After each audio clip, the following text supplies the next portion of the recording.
A origem da comida brasileira é uma mistura das tradições indígenas, europeias e africanas. Os índios se alimentavam da mandioca, das frutas, dos peixes e das carnes de caça. Com a chegada dos colonizadores portugueses, o pão, o queijo, o arroz, os doces e os vinhos foram se incorporando à nossa alimentação. Uma das contribuições mais importantes aos nossos hábitos alimentares foi aquela que veio da África, trazida pelos escravos. A culinária afro-brasileira tem sua origem com a chegada dos negros escravizados na colônia. Se os comerciantes escravos traziam suas especiarias, os escravos traziam na memória seus gostos e usos de sua terra. Era aí que estava o segredo. Os portugueses traziam da Europa os alimentos para fazerem suas comidas, enquanto a comida destinada para escravos era muito pouca. Eles não tinham uma alimentação farta, pois se alimentavam das sobras dos senhores. Todos os alimentos nobres e o preparo requintado aconteciam na casa grande, e a cozinha negra se desenvolvia na senzala em tachos de ferro. Com criatividade faziam comidas gostosas. Enquanto as melhores carnes iam para a mesa dos senhores, os escravos ficavam com os pés, orelhas, carne seca, rabos, costelinhas e outras partes do porco. Misturados ao feijão preto, deram origem à nossa tradicional feijoada. Segundo registra o folclorista Câmara Cascudo, as receitas de feijoada são incontáveis e, com elas, variam tanto as carnes quanto as verduras usadas. A feijoada chegou a servir de inspiração para escritores como Pedro Nava, em um de seus livros de memórias, e para o compositor Chico Buarque de Holanda, que tem uma música na qual dá a receita de uma feijoada completa. Os africanos escravizados tiveram que recriar seus quitutes com os ingredientes locais.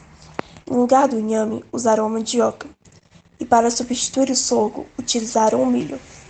Para compensar a falta de pimentas específicas, recorreram aos condimentos locais, e mais tarde ao azeite de dendê.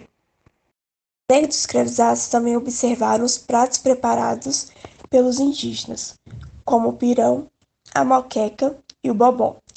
Todos eles foram enriquecidos com produtos africanos, como o leite de coco. Também entraram em contato com os animais criados pelos portugueses, como as galinhas. Assim surgiram receitas como o vatapá, o sarapatel e o xinxim. Alguns escravos conseguiram criar alguns animais e até mesmo cultivar pequenas hortas. Talvez seja por isso que a utilização dos temperos e a grande variedade de pimentas tenha permitido trazer um sabor tão especial aos seus pratos. Inclusive, o azeite de dendê é um dos ingredientes mais importantes da culinária africana. E o dendezeiro é uma palmeira de origem africana, e da sua polpa se extrai o azeite, que dá cor, sabor e aroma a deliciosas receitas, como o caruru, vatapá e acarajé. Além disso, a utilização de pimentas já era antiga nas Américas, mas apenas espalhou-se pelo Brasil no século XVIII. Outra tradição, que era de vender comida nas ruas em grandes tabuleiros, se estabeleceu na cidade de Salvador, Bahia, na mesma época. E esses tabuleiros eram muito variados. Inclusive, um cronista da época relatou ter visto em um único tabuleiro uma variedade de mais de 20 qualidades diferentes de comidas, tanto doces como salgadas. E elas variavam desde vatapá, acarajé, abará, a mingau, angu e canjica. O acarajé se tornou tão, mas tão importante que foi transformado em patrimônio nacional. E ele é típico da cidade de Salvador, Bahia, que é considerada a capital da comida afro-brasileira. O cuscuz é um prato típico africano que teve origem do norte da África. Geralmente era produzido com sêmola de cereais, que podia ser polvilho, milho, trigo, farinha ou mandioca. E no Brasil existem vários tipos de cuscuz, mas o mais tradicional é feito com farinha de milho que pode ser temperada com sal e outros ingredientes. E depois disso, ele é cozido no vapor. Pode-se consumir depois de pronto com leite, leite de coco, adicionar ou não açúcar, dentre outros ingredientes. O quibe é uma espécie de purê de abóbora e que serve como acompanhamento de carnes em geral. O termo quibe é originário da língua africana quimbundo, falada no noroeste da Angola. Apesar de sua versão mais popular ser feita com abóbora, o prato também pode ser preparado com mandioca, sendo esse mais popular na região sudeste do Brasil, como nos estados do Rio de Janeiro e de Minas Gerais.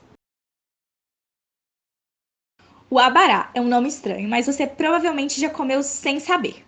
é nada mais, nada menos do que um bolinho de origem afro-brasileira, feito de feijão fradinho, embrulhado em folha de bananeira cozida em água. Ele pode ser apreciado com recheio de camarão ou até mesmo incorporado à massa. Farofa. Essa com certeza você já deve ter comido. Em quase todos os churrascos ela se faz presente.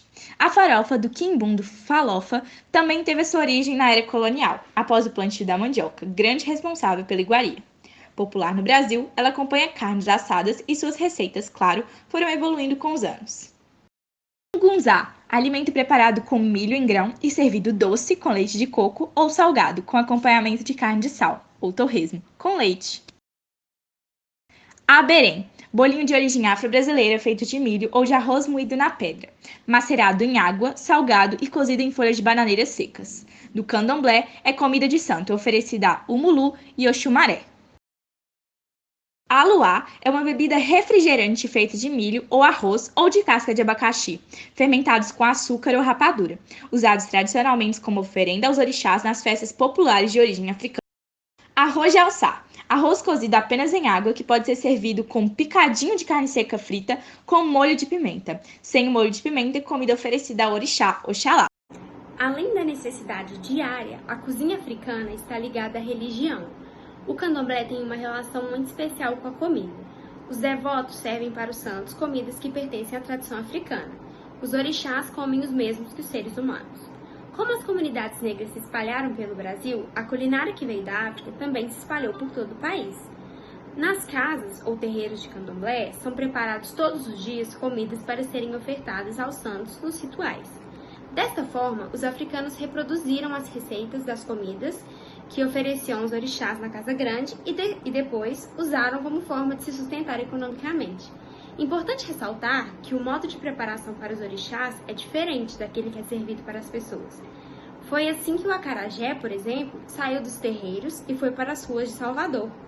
Atualmente, o quitute é uma das identidades culinárias da Bahia e do Brasil. Hoje em dia, os pratos e temperos da cozinha negra fazem parte da nossa alimentação.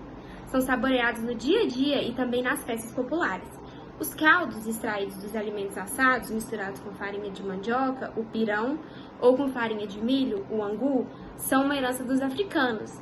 Podemos lembrar que da África também vieram os ingredientes importantes, como o coco e o café. A vinda dos africanos não significou somente a inclusão de formas de preparo e ingredientes na dieta colonial. Representou também a transformação da sua própria culinária.